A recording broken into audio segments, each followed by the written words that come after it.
Une fois de plus, bonjour. Aujourd'hui, nous allons parler de la loi de Dieu et la loi de Moïse. Quelle loi a été abolie? Dans le monde du christianisme aujourd'hui, il y a une grande confusion à ce sujet. Lorsqu'on dit il y a des chrétiens qu'il faut garder, par exemple, le sabbat, beaucoup vont dire la loi est abolie. Mais lorsqu'on dit est-ce qu'on peut tuer quelqu'un, ils vont dire non, on ne doit pas tuer une personne. Mais cette ignorance qui vient de plus en plus, qui devient de plus en plus constante dans le monde chrétien, vient du fait qu'on a perdu notre familiarité avec les Écritures. Et je veux qu'à travers cette présentation, qu'on puisse voir ensemble, exactement avec la Bible, par moi, quelle loi a été abolie et quelle loi est encore valable. Allez ensemble dans Deutéronome chapitre 4.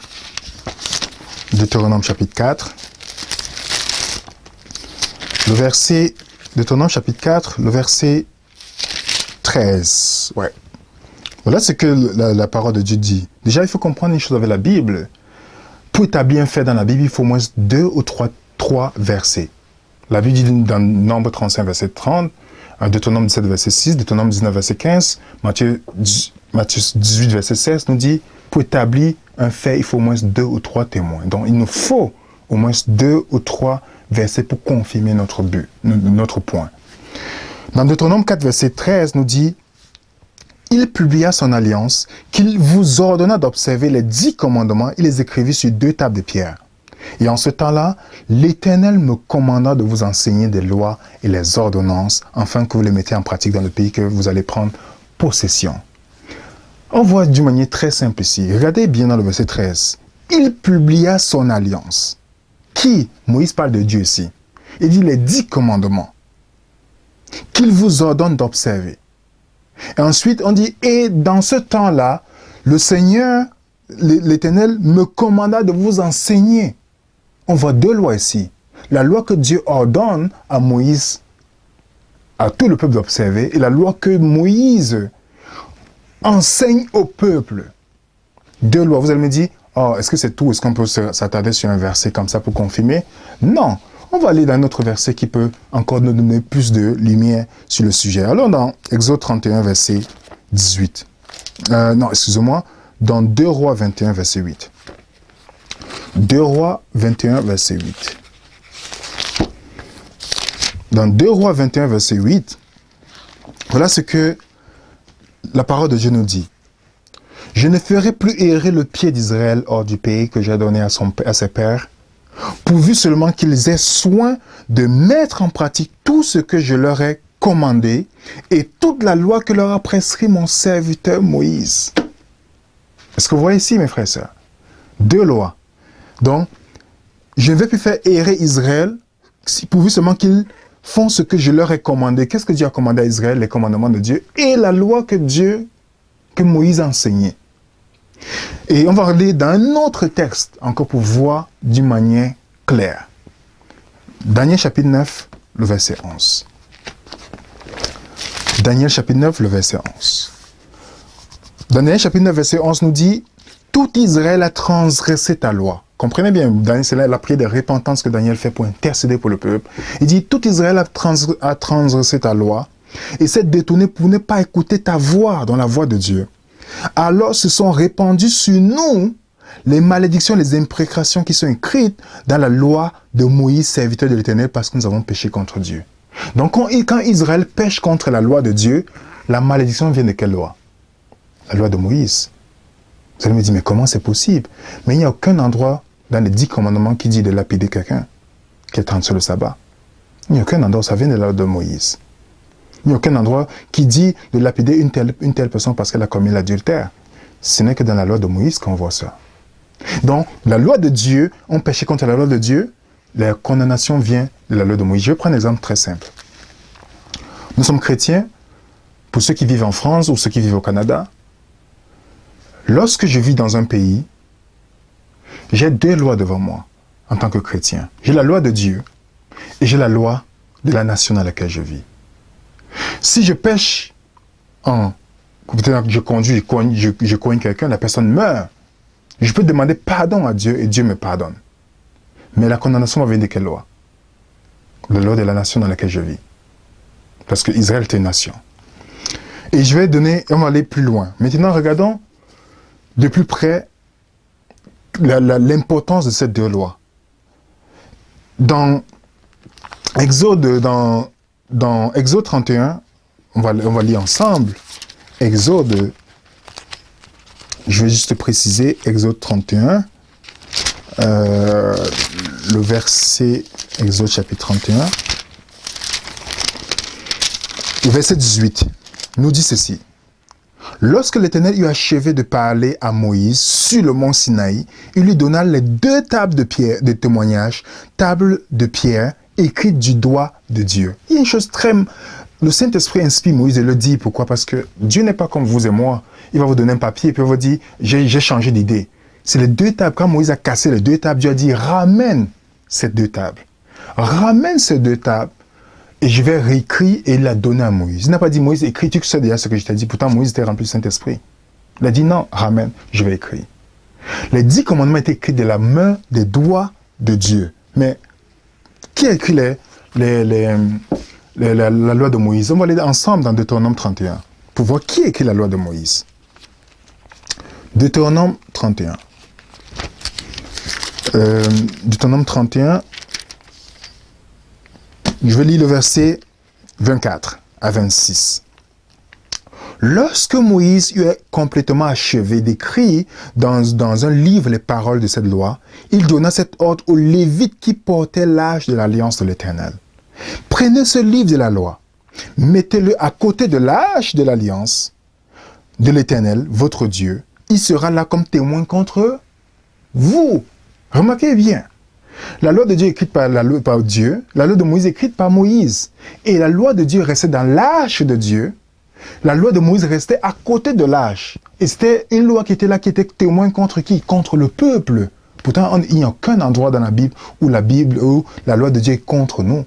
C'est la loi de Moïse qui était témoin contre le peuple. Et c'est justement ces mêmes paroles que Paul utilise dans ce fameux texte que beaucoup de frères chrétiens utilisent pour justifier le fait qu'ils doivent observer le sabbat et d'autres choses. Dans Colossiens chapitre 2, vous allez me remarquer bien, on a vu le mot qui est témoin contre vous. Dans Colossiens chapitre 2, à partir du verset 14. À partir du verset 14. Voilà ce que le texte nous dit. Il a effacé l'acte dont les ordonnances nous condamnaient. Qu'est-ce qui nous condamnait? On a vu que c'est la loi de Moïse qui nous condamnait. Il a effacé l'acte dont les ordonnances nous condamnaient, qui subsistait contre nous. La loi de Moïse qui était contre nous. Il les a éliminés en le clouant à la croix. Vous allez me dire, c'est impressionnant. Oui, Jésus-Christ a aboli la loi de Moïse à la croix. Mais je ne veux pas qu'il y ait d'amalgame dans notre esprit. Il y a la loi cérémonielle. Il y a la loi cérémonielle qui était différente de la loi sur les principes de santé que Dieu a donné dans sa parole. Parce que le principe de santé, Noé l'avait déjà. Noé ne mangeait pas les animaux impurs. Pourtant, Noé n'est pas contemporain de Moïse. La loi cérémonielle, toutes les autres choses que Israël faisait, cette loi que Dieu, ou la loi de lapidation et tout, c'est ça que Jésus est venu clouer sur la croix. Je vais prendre un exemple simple avant de continuer ce verset. Dites-moi une chose. Si un jour, avant la crucifixion de Jésus-Christ, que je commets un péché, comment je devais faire pour être pardonné? Il fallait que j'amène l'agneau. Et si je n'amène pas l'agneau, est-ce que c'est un péché? Avant que je ne sois mort? Oui, c'est un péché. Parce que Jésus n'était pas encore crucifié. Mais si un jour après, je commets le même péché, je vole, et que je n'apporte pas l'agneau, est-ce que je commets un péché si je ne peux pas me confesser avec l'agneau? Non. Est-ce que vous voyez, mes frères et sœurs? Ça veut dire que la loi de Moïse disparaît aussitôt que Jésus-Christ meurt. Cette cérémonie-là, ça disparaît aussitôt que Jésus-Christ meurt.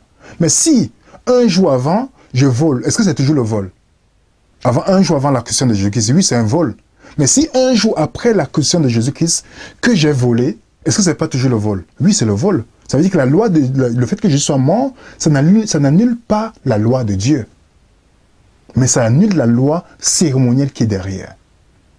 C'est pourquoi il dit qu'il a cloué à la croix. Je vais continuer, qui dit que personne donc ne vous juge au sujet du manger et du bois, ou au sujet des fêtes, ou d'une nouvelle lune, ou des sabbats. Il précise bien des sabbats, de Lévitique 23 détaille toutes les fêtes cérémonielles. C'était l'ombre des choses à venir car le corps est en Christ. Donc, qu'est-ce qui a été cloué? C'est la loi de Moïse. Et je vais lui donner un autre texte que je trouve intéressant dans dans le livre des Galates, où il nous dit, dans Galates chapitre 3,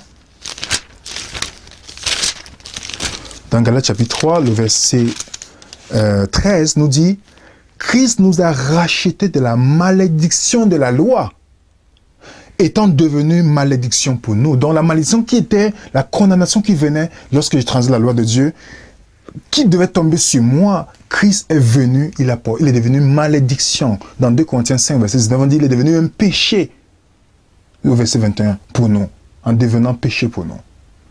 Donc, la loi de Dieu n'est pas abolie, mes frères et sœurs, mais la loi de Moïse disparaît. Parce que si vous et moi, on dit que la loi de Dieu est abolie, vous savez dans quel dilemme on tombe? Par exemple, prenez un exemple simple. La Bible dit dans 1 Jean 3, verset 4, que quiconque pêche transgresse la loi, car le péché, c'est la transgression de la loi. Et là, dans Romains, on dit que, comment je sais, dans Romains chapitre 4, je ne reconnais que j'ai péché que par la loi.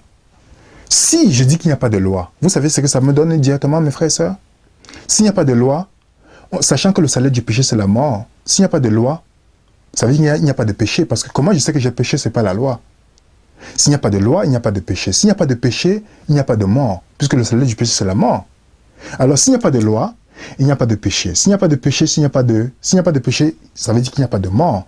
S'il n'y a pas de mort, ça veut dire que je suis immortel. Et si vous savez ça, mes frères et sœurs, qu'est-ce que ça nous donne? La Bible nous donne la définition de l'immortalité. Dans 1 Timothée 1er, verset 17, que je vais lire rapidement,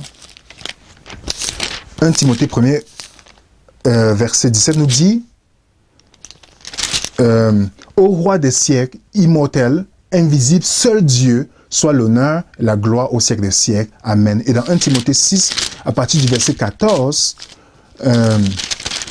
nous dit, à partir du verset 14, de garder le commandement de vivre sans tâche, sans repos, jusqu'à l'apparition de notre Seigneur Jésus-Christ, qui manifestera à son temps le bienheureux, le seul souverain, le roi des rois, le Seigneur des seigneurs, qui seul possède l'immortalité. Si je dis qu'il n'y a pas de péché, si je dis qu'il n'y a pas de loi, ça veut dire qu'il n'y a pas de péché. S'il n'y a pas de péché, il n'y a pas de mort. S'il n'y a pas de mort, je suis immortel, mais on sait que seul Dieu est immortel, par conséquent, je suis Dieu. Vous savez d'où ça vient ce mensonge? Genèse chapitre 3. Dieu sait que le jour que vous mangerez, vous ne mourrez point, et vous serez comme Dieu. Je suis juste en train de confirmer ce que Satan a dit depuis longtemps. Est-ce que vous voyez le piège dans lequel ça nous amène? De dire que la loi de Dieu n'existe pas. Pourtant, il n'y a aucun texte dans la Bible. On n'est pas justifié parce qu'on garde la loi de Dieu. Mais c'est Dieu lui-même qui nous déclare juste. Et justement parce qu'il nous l'a fait, qu'il nous donne encore la capacité de marcher selon cette loi qui est immuable, mes frères et sœurs. Il y a une chose qu'on doit comprendre dans la Bible aussi, dans Jacques 2, verset 10, qui dit que quelqu'un pêche contre un commandement, péché contre tout le reste. Donc je ne dois pas choisir un commandement de Dieu et dire je vais laisser les autres. Déjà, il faut comprendre une chose. Adam et Ève ont péché en transgressant les 10 commandements de Dieu. Si vous prenez les 10 commandements, vous pouvez les voir. Quand Dieu dit de ne pas, tu ne voleras point, ils ont pris quelque chose que Dieu avait interdit. Tu ne convoiteras point. On dit bien que la femme a vu que le fruit était agréable. Tu ne feras pas de faux témoignages. On voit comme ils ont commencé à s'accuser les uns les autres. Tu ne commettras point d'adultère. On voit clairement que de coopérer avec une autre personne que Dieu, c'est l'adultère spirituel. Et je peux vous quel commandement encore? Honore ton père et ta mère, non pour honorer Dieu qui était le Père. Vous voulez que j'aille encore plus loin? Tu n'auras pas d'autre Dieu devant ma face. Ils ont obéi à Satan que Dieu. Et dans Jacques 2, verset 10, dit, si tu pêches contre un commandement, tu as péché contre tout le reste. Et la loi de Moïse, la loi de Dieu existait avant le péché. C'est la base de son gouvernement. Pourtant, la loi de Moïse est venue après le péché.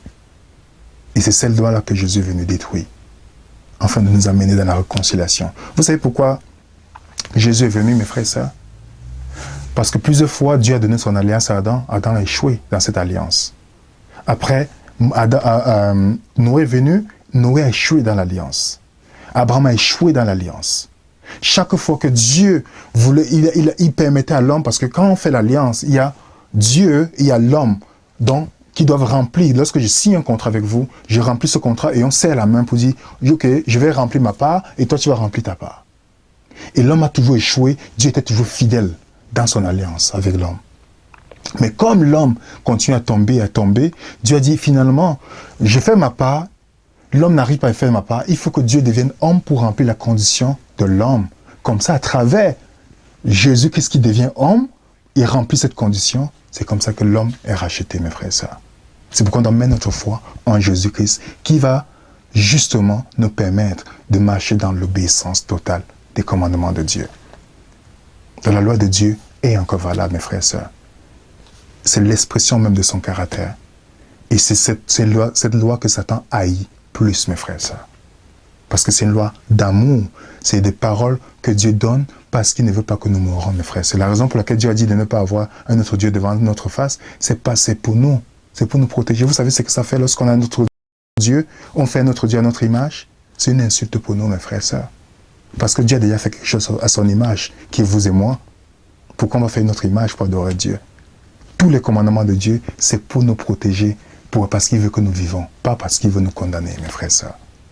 Alors prions que Dieu nous donne la capacité d'étudier en profondeur et de relire tous les commandements de Dieu qui sont les lettres d'amour que Dieu nous adresse, parce qu'il veut notre bien. Que Dieu vous bénisse.